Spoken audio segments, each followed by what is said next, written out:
Sir, ഈ ബുദ്ധമതക്കാരുടെ പട്ടാളം എന്ന് നമ്മൾ പറയുന്ന അരക്കൻ ആർമി, ഇതേക്കുറിച്ച് ആദ്യമായിട്ട് വിശദമായ വാർത്തകളെല്ലാം നൽകിയത് ABC ന്യൂസാണ്. അപ്പോൾ ബംഗ്ലാദേശിലേക്ക് അവർ കടന്നു കയറുകയും 270 കിലോമീറ്ററോളം പിടിച്ചെടുക്കുകയും ചെയ്തു.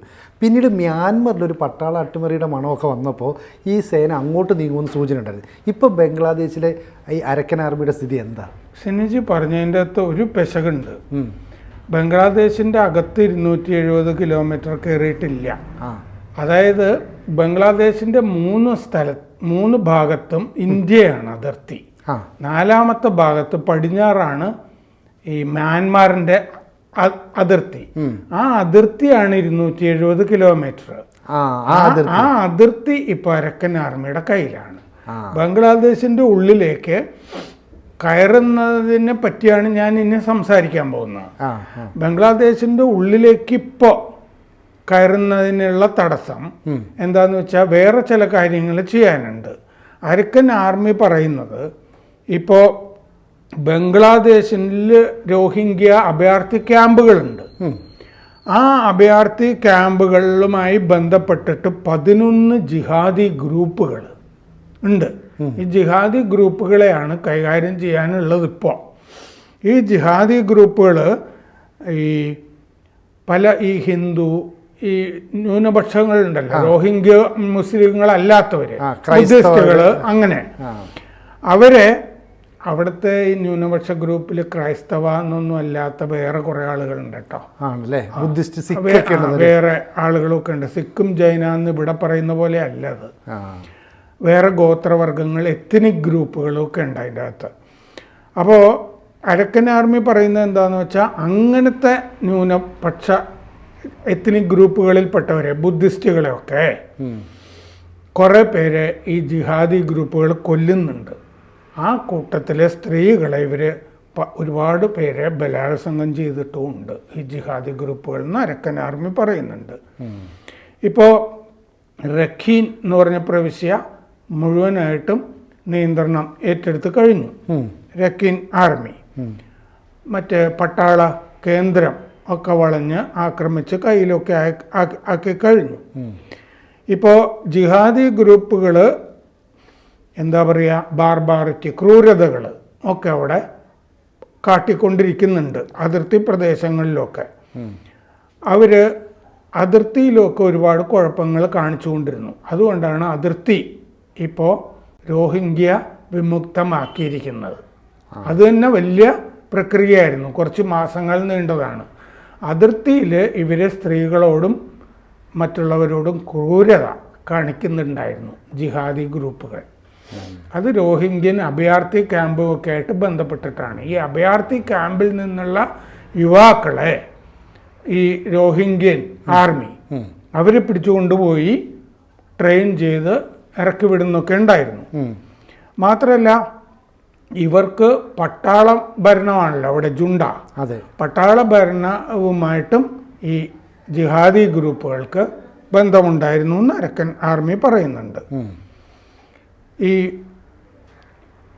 അഭയാർത്ഥി ക്യാമ്പുകളിൽ ഏതാണ്ട് 10-11 ലക്ഷം പേരുണ്ട്. രോഹിംഗ്യക്കാർ മുഴുവൻ അവിടെ നിന്ന് പലായനം ചെയ്യുകയാണല്ലോ. പ്രത്യേകിച്ച് ഈ സ്റ്റേറ്റ് ഉണ്ടല്ലോ റഖീൻ, അത് ബംഗ്ലാദേശിനോട് ചേർന്ന് കിടക്കുന്ന മ്യാൻമറിന്റെ പ്രവിശ്യയാണ്. അവിടെയാണ് രോഹിംഗ്യകൾ ഒരുപാട് ഉണ്ടായിരുന്നത്. ഇത് ഒരുപാട് പേരെ ഇവർ ജിഹാദി ഗ്രൂപ്പുകൾ കൊന്നൊടുക്കിയിട്ടുണ്ട്, ബലാത്സംഗം ചെയ്തിട്ടുണ്ട്. ഇപ്പോൾ മങ്ദോ, ബുത്തിഡോങ് ഈ 2 സ്ഥലങ്ങളിലാണ് ഈ രോഹിംഗ്യകളുടെ ശല്യം ഉള്ളത് എന്ന് അരക്കൻ ആർമി പറയുന്നുണ്ട്. മങ്ദോയിലൊക്കെ ഇപ്പോൾ മറ്റേ അരക്കൻ ആർമി എത്തിയിട്ടുണ്ട്. രോഹിംഗ്യ സോളിഡാരിറ്റി ഓർഗനൈസേഷൻ എന്ന് പറഞ്ഞിട്ട് രോഹിംഗ്യകൾക്ക് ഒരു സംഘടനയുണ്ട്. ആ സംഘടന അൽ-ഖ്വയ്ദയുമായിട്ടും ജമാഅത്തെ ഇസ്ലാമിയുമായിട്ടും ഇപ്പോൾ ബന്ധപ്പെട്ടുകൊണ്ടിരിക്കുകയാണ് എന്ന് അരക്കൻ ആർമി പറയുന്നുണ്ട്. എന്ന് പറഞ്ഞാൽ ബംഗ്ലാദേശിലെ അൽ-ഖ്വയ്ദ ഗ്രൂപ്പുകൾ ഉണ്ടല്ലോ, അൽ നസറള്ള എന്നൊക്കെ പറഞ്ഞിട്ട്, അത് അവിടുത്തെ ഇപ്പോൾ ഭരണത്തിൽ സ്വാധീനമുള്ള ജമാഅത്തെ ഇസ്ലാമി, ഇതെല്ലാം കൂടെ യോജിച്ചിട്ടല്ലേ. അതും രോഹിംഗ്യ സോളിഡാരിറ്റി ഓർഗനൈസേഷൻ, ഇതൊക്കെയായിട്ട് സഖ്യമുണ്ടെന്ന് അരക്കൻ ആർമി പറഞ്ഞിട്ടുണ്ട്. അരക്കൻ ആർമിയുടെ ഗ്ലോബൽ അരക്കൻ നെറ്റ്വർക്ക് എന്ന് പറഞ്ഞൊരു ശൃംഖലയുണ്ട്. അവരുടെ അഭിപ്രായം അനുസരിച്ചിട്ട് ഈ മങ്ദോയിലെ മുസ്ലിങ്ങളുണ്ടല്ലോ, ഈ മങ്ദോ എന്ന് പറഞ്ഞ പ്രദേശത്തെ, മ്യാൻമാറിൽ മങ്ദോ എന്ന് പറഞ്ഞ പ്രദേശത്തെ മുസ്ലിങ്ങളെ ഈ ജിഹാദി ഗ്രൂപ്പുകൾ കവചങ്ങളായിട്ട് ഉപയോഗിക്കുന്നുണ്ട്. കവചമായിട്ട് ഉപയോഗിച്ചിട്ട് ഹിന്ദുക്കൾക്കും ബുദ്ധിസ്റ്റുകൾക്കുമെതിരെ ഇവർ ഉപയോഗിക്കുന്നുണ്ട്. അതായത് മങ്ദോയിലെ മുസ്ലിങ്ങളെ കവചങ്ങളായിട്ട് ഉപയോഗിക്കുന്നു ഹിന്ദുക്കൾക്കും ബുദ്ധമതക്കാർക്കും എതിരെ.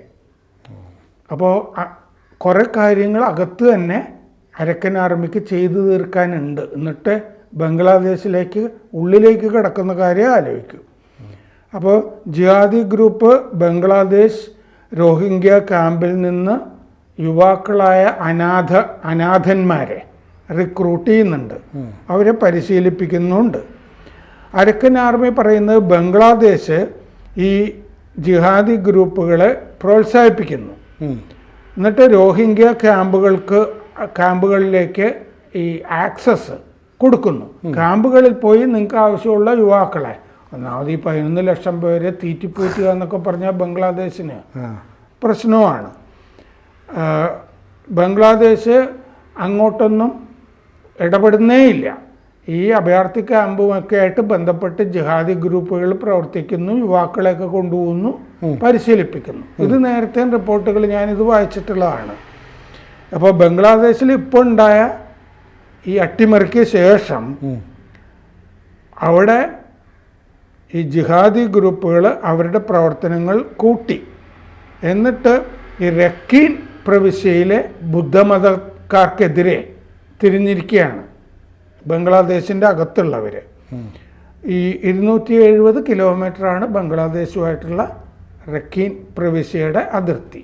രക്കീൻ പ്രവിശ്യയാണ് മ്യാൻമറിലെ രക്കീൻ പ്രവിശ്യയാണ് ബംഗ്ലാദേശിനോട് ചേർന്ന് കിടക്കുന്നത്. ആ 270 കിലോമീറ്ററാണ്. ആ 270 കിലോമീറ്റർ അതിർത്തി ഇപ്പോൾ അരക്കൻ ആർമി പിടിച്ചിട്ടുണ്ട്. ആ പിടിച്ചതിൻ്റെ ഗുണം എന്താണെന്ന് വെച്ച് കഴിഞ്ഞാൽ ആ അതിർത്തി കടന്നിട്ടാണ് ജിഹാദി ഗ്രൂപ്പുകൾ റോഹിംഗ്യൻ അഭയാർത്ഥി ക്യാമ്പുകളിലേക്ക് വരുന്നത് ബംഗ്ലാദേശിലെ. അവിടെ 11 ലക്ഷം പേരുണ്ടല്ലോ.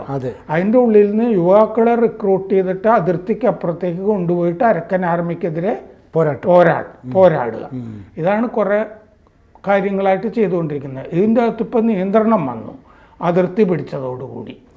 അപ്പോൾ ഈ അരക്കൻ ആർമി അതിർത്തിയിൽ ഇനിയും വിന്യസിച്ചിരിക്കുകയാണല്ലോ. അപ്പോൾ അവരുടെ ശക്തി അവിടെ വ്യാപിച്ചു വരുന്നാൽ ഈ ക്യാമ്പുകളിലുള്ള റോഹിംഗ്യൻ മുസ്ലിങ്ങൾ സ്വാഭാവികമായും ബംഗ്ലാദേശിലേക്ക് അഭയാർത്ഥികളായിട്ട് ഓടിപ്പോയില്ലേ?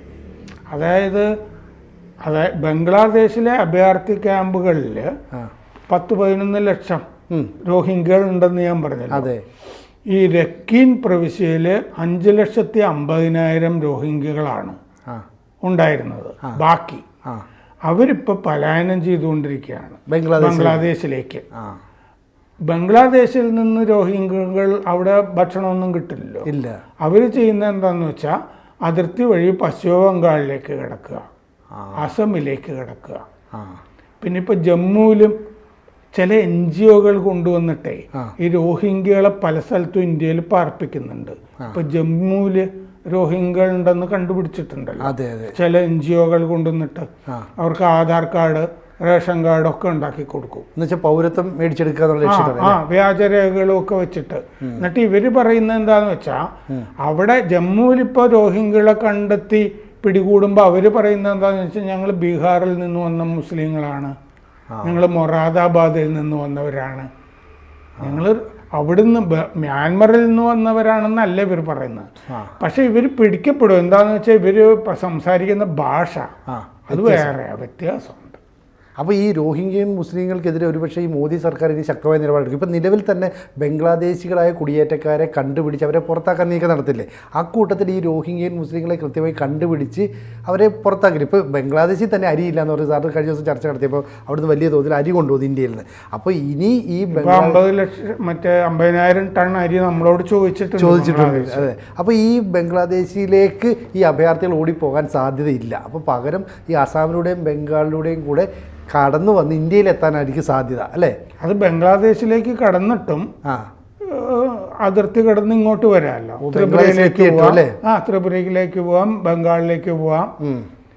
പിന്നെ ഈ ജാർഖണ്ഡ് പോലുള്ള സ്ഥലങ്ങളിലേക്കൊക്കെ റോഹിംഗ്യയിലൊക്കെ വന്നിട്ട് മതം മാറ്റം, ഇങ്ങനത്തെ ഡെമോഗ്രഫി ചേഞ്ച് ഇന്ത്യയിൽ പല സ്ഥലത്തും സംഭവിക്കുന്നുണ്ടല്ലോ. ഹിന്ദു ഭൂരിപക്ഷമായിരുന്ന പല സ്ഥലങ്ങളും പല ജില്ലകളും അല്ലെ, ജില്ലകളൊക്കെ അത് അസമില് ഹിമന്ത ബിശ്വ ശർമ്മ ഇനി മുസ്ലിങ്ങൾക്ക് സ്ഥലം വെക്കില്ല എന്നൊക്കെ പറഞ്ഞിട്ട് പല നിയമങ്ങളും കൊണ്ടുവരുന്നുണ്ടല്ലോ, ഡെമോഗ്രഫി ചേഞ്ച് ഉണ്ടാകരുത് എന്ന് പറഞ്ഞിട്ട്. അപ്പോൾ ഈ നേരത്തെ പ്രഖ്യാപിച്ചതനുസരിച്ച് ഇങ്ങനെയാണെങ്കിൽ ഈ ബംഗ്ലാദേശികളായിട്ടുള്ള കുടിയേറ്റക്കാരെ കണ്ടുപിടിച്ച് അനധികൃതമായിട്ടുള്ളവരെ അവരെ പുറത്തേക്ക് വിടുമെന്നുള്ള ഒരു നിലപാട് നടപ്പാവുമോ ഇന്ത്യ? അത് നടക്കുമല്ലോ. അതിനൊക്കെ വേണ്ടിയിട്ടാണല്ലോ ഈ പൗരത്വ നിയമമൊക്കെ കൊണ്ടുവരുന്നത്. ഇപ്പോൾ ഉത്തരാഖണ്ഡിൽ 1-ാം തീയതി പൗരത്വ നിയമം വരികയാണ് എന്ന് പുഷ്കർ ധാമി പ്രഖ്യാപിച്ചിട്ടുണ്ട്. അപ്പോൾ അങ്ങനത്തെ സംസ്ഥാനങ്ങൾ തന്നെ തന്നെത്താനെ CAA ഒക്കെ നടപ്പാക്കുന്നുണ്ട്. അപ്പോൾ സ്വാഭാവികമായിട്ടും ഇത്തരം ആളുകളെയൊക്കെ ഡിപ്പോർട്ട് ചെയ്യുക, വന്ന സ്ഥലത്തേക്ക് പറഞ്ഞു വിടുക. അപ്പോൾ ശരിക്കും അരക്കൻ ആർമിയെ പേടിച്ച് ബംഗ്ലാദേശ് കഴിയുന്നു എന്ന് പറഞ്ഞ് നമുക്ക് നിർത്തേണ്ടി വരും അല്ലേ? അതെ അതെ. കൂടുതൽ വാർത്തകളും വിശേഷങ്ങളും നിങ്ങളിലേക്ക് എത്താൻ ABC മലയാളം സബ്സ്ക്രൈബ് ചെയ്യുക, ബെൽബട്ടനും അമർത്തുക.